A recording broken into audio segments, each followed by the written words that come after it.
Shalom, shalom peuple de Dieu, grande est ma joie encore de vous retrouver aujourd'hui dans Pain du jour.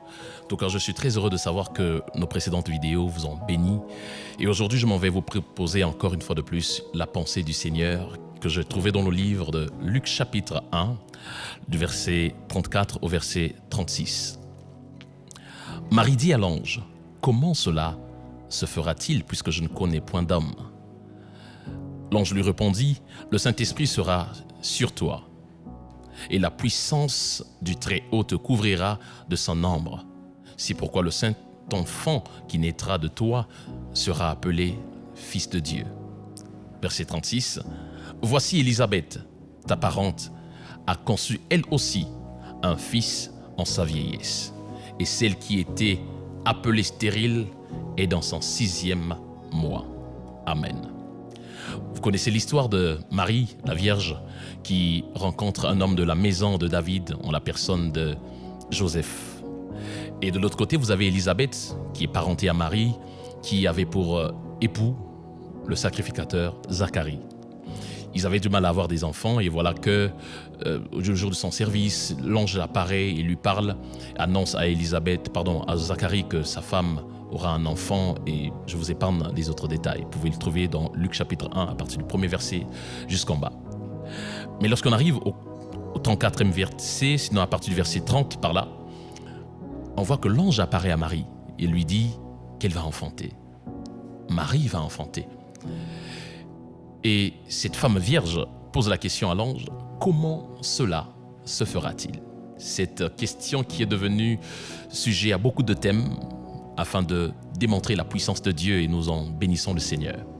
Mais aujourd'hui ici, j'aimerais vous faire comprendre une chose. Nous avons ici 2 cas de grossesse. La première grossesse est issue d'un homme et d'une femme, parlant de Zacharie et d'Élisabeth. Et la deuxième grossesse annoncée parle d'une femme vierge, déjà, mais qui devait enfanter un enfant. Comment? Avec la méthode de Dieu. L'ange dit, « Le Saint-Esprit viendra sur toi. Il te couvrira de son ombre. » Waouh! Par ce texte, j'aimerais dire ici à quelqu'un, tu n'es pas obligé, et Dieu n'est pas obligé de te donner les choses comme les autres l'ont eu. Tu dois savoir que d'autres auront des choses par les méthodes des hommes. Ils auront besoin d'avoir Jean-Baptiste en ayant l'accouplement de Zacharie et d'Élisabeth. Mais il y a une race de personnes que j'appelle les maris. Ceux-là ne reçoivent pas les enfants par un accouplement d'hommes et de femmes. Ceux-là sont visités par le ciel. Il se pourrait qu'en cette année-ci, ton enfance, ton travail, ton mariage soit Jésus. Ça veut dire que toi, ton travail ne viendra pas avec l'aide des hommes, ne viendra pas d'après la méthode des hommes. Toi, ta réussite serait le résultat même de l'œuvre de l'Esprit. Et j'aimerais ici t'inviter à croire en Dieu, à sortir ton cœur de cette vision humaine, de ne pas mettre ta foi en des hommes. C'est vrai, Dieu nous bénit au travers des hommes, mais toujours t'attendre à Dieu. Savoir que même si, comme cela on dit à Lingala, même si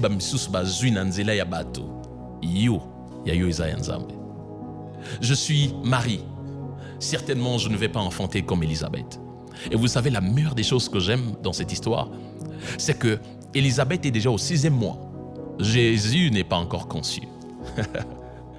Et lorsque Jésus naît, il est déjà moins âgé que Jean-Baptiste. Mais lorsqu'il se rencontre il y a la rencontre entre Jean-Baptiste et Jésus, Jean-Baptiste dit, il faut que je diminue. Une façon de dire ce qui vient de Dieu triomphe toujours.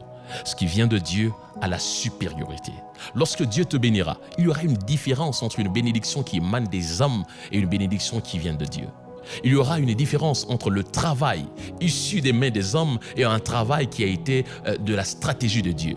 Vous savez, quand Dieu agit, il brise les process, il brise le protocole. Comment Marie ne connaît pas d'homme et il va enfanter? Oui, ça, c'est la méthode divine. Et il se pourrait qu'en cette année, pour ton travail, pour tes études, Dieu emploie la méthode divine. Il se pourrait que pour ton voyage, pour que tu ailles à l'étranger, Dieu emploie la méthode divine. Certainement que Dieu brise le protocole des hommes afin d'établir là la stratégie de Dieu. Il y a de ceux qui naissent par le mariage, sinon l'accouplement entre Zacharie et Élisabeth, mais il y a de ceux qui viennent au monde par l'influence de l'Esprit. Alors je prie au nom de Jésus-Christ qu'en cette année, en ce mois, en ce jour, alors que tu me suis, que Dieu produise pour toi un miracle qui va aller au-delà du processus des hommes. Au nom de Jésus-Christ. Amen. Stop this play.